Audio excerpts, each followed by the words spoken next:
Hello, everyone. Welcome to the first edition of the Miami University Cycling Team Update. I'm your host, Chase Wilhelm. We have Miami cyclist Ian Cramer here today, and he just came off of a 21st place finish in the first Ohio Spring Series race at Deer Creek. So tell us a little bit about your day. Well, the day started out pretty early. I had to wake up at 7 o'clock, and it was a 2-hour trip, over 2-hour trip to Deer Creek State Park. But once we got there, it was pretty smooth sailing with registration. Race actually started at noon. The field that I was in was a Cat 3-4 field, and it consisted of a combined men's Cat 3-4 and women's 1-2-3 field. And those two fields combined were 100 riders. And is that your first experience with a big field like that? It is. I mean, the races I've done previously have probably consisted of 40 to 50 riders, I'm thinking, maybe in the 60 range, but nothing this big. And it was kind of a daunting challenge. I was a little bit intimidated to start out with. And so tell us about your experience in the field when you're around like a big group of riders like that. What's going through your head? What strategies coming into play when you're going through that? Well, I knew that it was a 5-lap race, a total of 55 miles. And I knew for the first couple of laps, I didn't want to push my luck. I was hanging towards the back. I started literally in last place all the way to the back of the peloton. And I knew that I wanted kind of to feel out the peloton, let everyone settle in, feel out the weather conditions and the wind conditions. And it worked out pretty well. And then halfway through the final lap, I kind of made my move. I literally went from about 60th place to about 6th place in 1 minute, and finished up about 21st. I'm pretty happy with that finish, but I'm hoping to build on it. Okay, and the next Spring Series race that you're going to be entering in is at New Haven, which is this upcoming weekend. Tell us a little bit about that, what you expect, the course, things like that. Well, I don't know too much about the New Haven course. It's a new race in the Ohio Spring Series. I do know that I think it's about 5 laps again, about 50 miles, 55 miles. I know I looked at the elevation profile of the race course, and there are a few hills. Now, I don't know if those will affect the peloton or not and really cause it to dissolve or not, but I'm hoping that those hills will help me out more.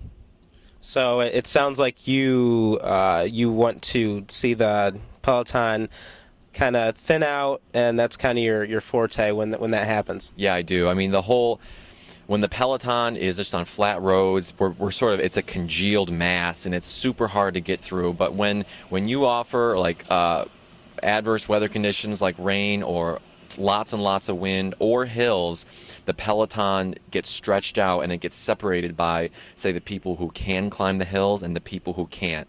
And I'm confident in my ability to climb, that I can move forward and stay with the upper half of the peloton who know how to climb hills, and that'll put me in a better position to finish highly.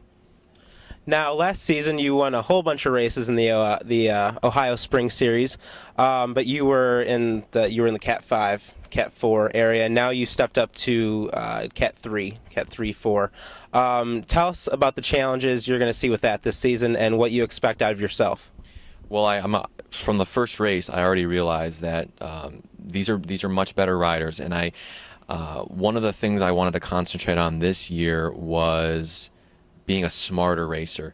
Last year in Cat 5, I had the luxury of sort of being a little complacent, and I was almost overly confident in my abilities in that I could break away from the Cat 5 peloton, and even if I was caught, it wouldn't really be a big deal because I would still be competitive at the end.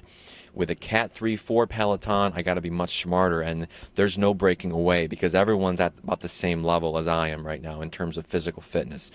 So you got to be smarter. You got to conserve your energy throughout the course of a much longer race in order to place in, say, the top 10 by the end.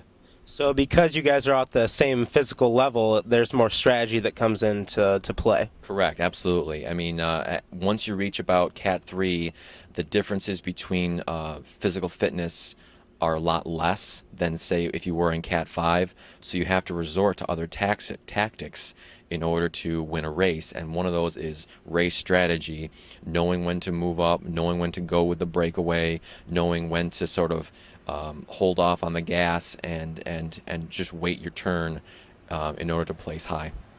Okay, now you've worked all winter training, and now you're starting to get into the season after the first race.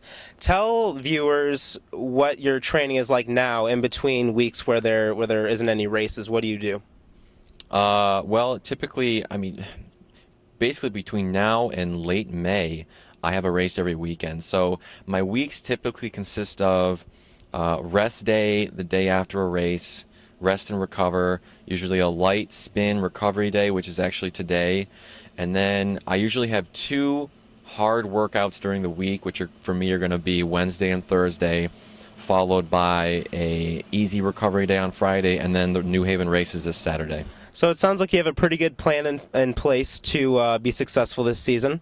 And good luck this weekend in your race at New Haven. And I'm sure we'll be talking to you a lot more this season because I know we're going to see a lot of good finishes from you this year. So for the first edition of the Miami University Cycling Update, I'm your host, Chase Wilhelm. See you next week.